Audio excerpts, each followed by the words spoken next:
Olá, pessoas! Vamos falar de histeria hoje? Você conhece aquela pessoa histérica? Já topou com alguém assim? Ou você alguma vez falou assim: Nossa, tô muito histérico hoje? Às vezes, ali no dito popular, as pessoas usam esse termo histeria para demonstrar uma pessoa que se vitimiza, aquela pessoa que dramatiza a situação. E é muito comum a gente ver isso no dia a dia. É muito comum a gente usar a histeria para esse tipo de definição, para uma definição de uma pessoa que se lamenta, uma pessoa que está ali ah, criando uma cena a qual não precisaria daquele exagero. Primeiro ponto, nós temos que entender que cada pessoa vai ter uma forma de reagir. E a histeria, ela faz parte do nosso contexto, ela é muito presente na sociedade, presente nas situações, e cada pessoa vai ter uma forma de representar essa histeria, de mostrar o seu lado histérico, e tem um porquê psicanalítico de ter esse comportamento histérico, não é? Mas vamos lá, vamos começar primeiro falando o que é essa histeria, de onde vem, por que esse termo, né? A histeria, ela tem aí uma, umas indicações de que ela já tem uma definição, já há uns 2000 anos mais ou menos, no tempo de Hipócrates, que ele usava o termo não com essa palavra, mas com essa representação de histeria como sendo aquela mulher que não teve gravidez, né? Então nós já começamos a unir esse termo com algo muito parecido com o que vemos hoje. Em 1893, 1895, nós temos aquele texto de Freud e Breuer, aquele estudo sobre a histeria que foi feito, onde trouxe ali várias informações para Freud estudar, para Freud pesquisar.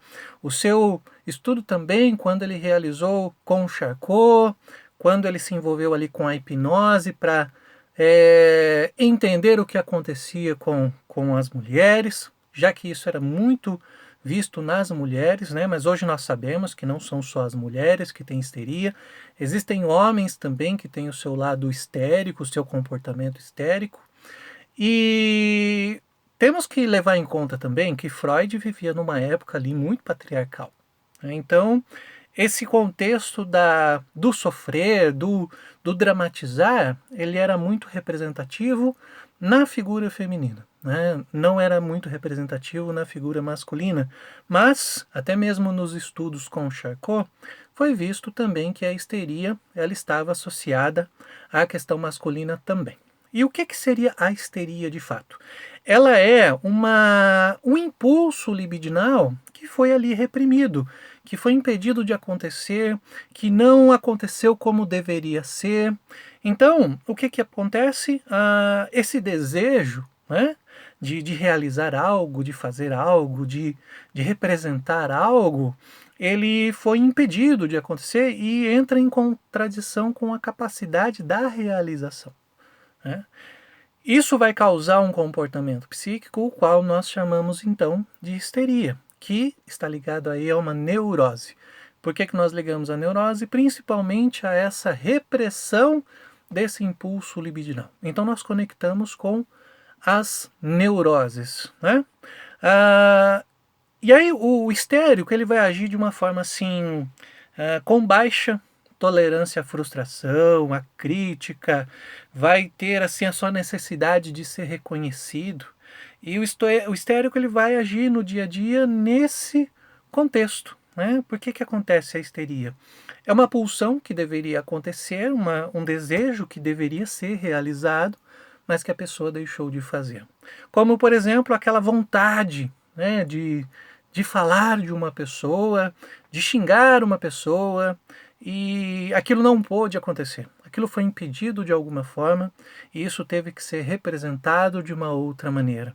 Então essa histeria ela vai, né, de alguma maneira canalizar para uma representação até mesmo corporal. Por isso que nós vemos aquelas pessoas que dramatizam, que gesticulam, que choram, que gritam, que falam alto. Por quê? Porque é uma forma de dar vazão a esse comportamento histérico, né?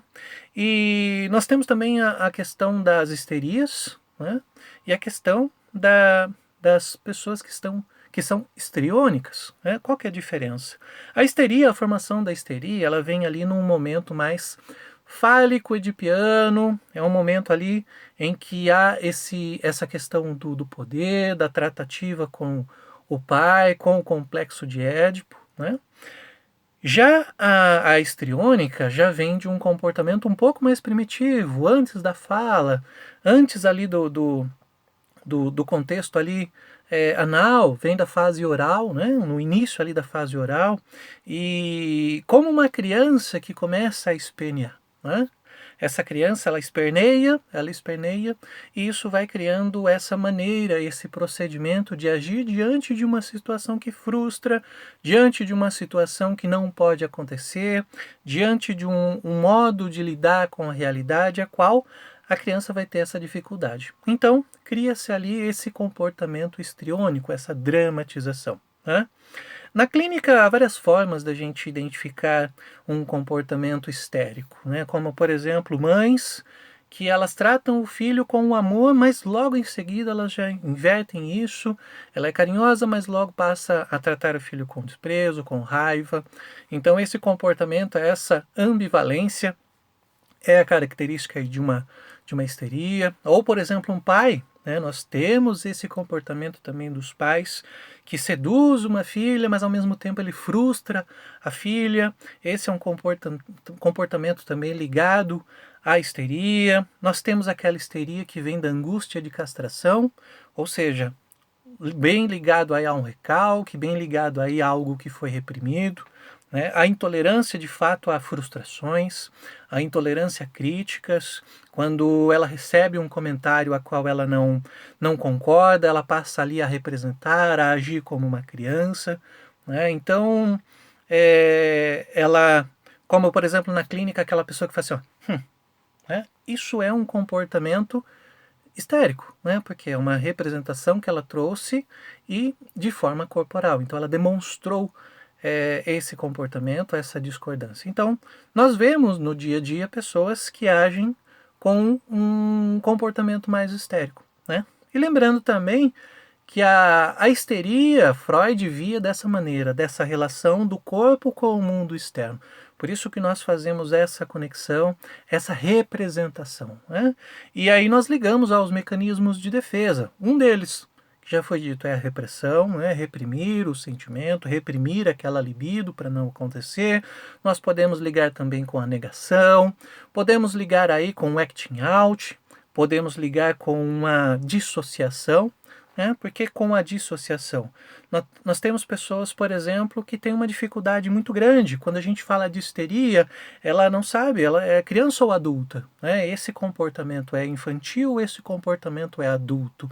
Então vem nessas construções. E nós ligamos também a dissociação à questão da própria identidade. Por isso, essa pergunta, sou criança ou sou adulto? Nós podemos falar também nas questões de desmaio, nas questões de paralisia. Freud tem textos e casos que ele conta de pacientes que, por exemplo, perderam a mobilidade de um braço, perderam a mobilidade de uma perna, mas não era nada físico, e sim emocional. Então isso vem causado por uma histeria, por uma libido que foi impedida, como, por exemplo, o caso da Ana O, por exemplo, tem essa questão da histeria. Né? Temos outros fatores, como, por exemplo, a cegueira. Né? A própria cegueira ela pode ser aí uma característica da histeria. Né? E um ponto importante também é o culto ao corpo. Né? O histérico ele tem essa necessidade da sedução, de ser desejado. Então o culto ao corpo, o uso de joias, o exagero no físico, o exagero na sensibilidade, essa representação daquilo que precisa ser mostrado de alguma maneira, com certo exagero, com o gesticular, com o falar alto, tudo isso está ligado a essa forma histérica de agir.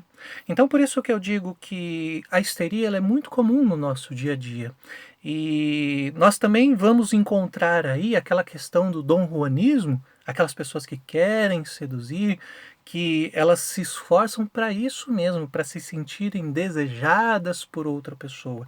Elas querem ser desejadas por aquele alguém como se elas fossem o objeto que vai suprir o que falta para o outro. Essa é uma grande característica das pessoas histéricas, como se elas fossem suprir aquilo que falta para outra pessoa. Nós temos também a questão da ninfomania, né? Quando nós ligamos aí à sexualidade. Aquelas pessoas que procuram, né? Elas provocam, elas seduzem, mas quando chega naquele momento elas fogem. Elas fogem e dizem assim que elas foram assediadas, que elas fazem acusações. Tudo isso é um comportamento de uma pessoa que tem histeria, né? Então nós vemos aí também aquela busca pelo príncipe encantado, o meu príncipe, aquela coisa fantasiosa, ou então, aquela mulher que eu desejo, aquela fantasia, né, que na verdade está muito ligado aí aos pais, por isso essa questão fálica e essa questão edipiana, né? E na comunicação também a questão das ideias vingativas, vou me vingar de tal pessoa, tenho o desejo de me vingar de tal pessoa, porque essa pessoa não suporto, então ela tem toda aquela dramatização, aquela coisa fantasística, com o desejo de se vingar, seja lá qual for o motivo. E pessoas histéricas, elas têm uma tendência muito grande também à depressão narcisística, né? Então é um cuidado muito grande, por isso que é importante o tratamento, a psicoterapia, a análise de uma pessoa histérica, porque a possibilidade de se mexer com sua autoestima é muito grande e elas acabam tendo aí uma reação de baixa autoestima, o que leva aí a um comportamento depressivo ou a uma pulsão de morte, justamente porque a pulsão de vida, aquela libido que foi reprimida, se ela não for tratada e ela tiver um grau bem elevado de histeria, ela pode levar aí a pulsão de morte. Por isso que as pessoas histéricas, elas têm essa necessidade de aprovação, de que as pessoas aprovem, que as pessoas a aceitem, que elas sejam queridas, que elas sejam amadas. Esse é o desejo da histérica. Suprir, histérica eu digo pessoa, porque temos homens também que são histéricos, né? Suprir a falta imaginária, ela tem essa imaginação, que ela que a outra pessoa tem, né? Então ela quer suprir essa falta que a outra pessoa tem. Por isso o desejo de ser desejado. Bom, e você? Já encontrou uma pessoa histérica? Conhece alguém que tem esse comportamento histérico, que tem essa necessidade de reconhecimento? Né? Lembrando também, cada caso é um caso, cada pessoa tem uma forma de agir, cada pessoa tem uma forma de representar, mas a representação, o exagero, a necessidade de aprovação, muitas vezes está associado a uma histeria. Por isso a importância de se fazer terapia, de se fazer análise, para encontrar qual é o ponto que me causa essa histeria. E aí sim, não se preocupar mais com essa libido que ou ela pode ser realizada, ou ela pode ser canalizada para ser transformada e vivida de uma outra maneira. Né?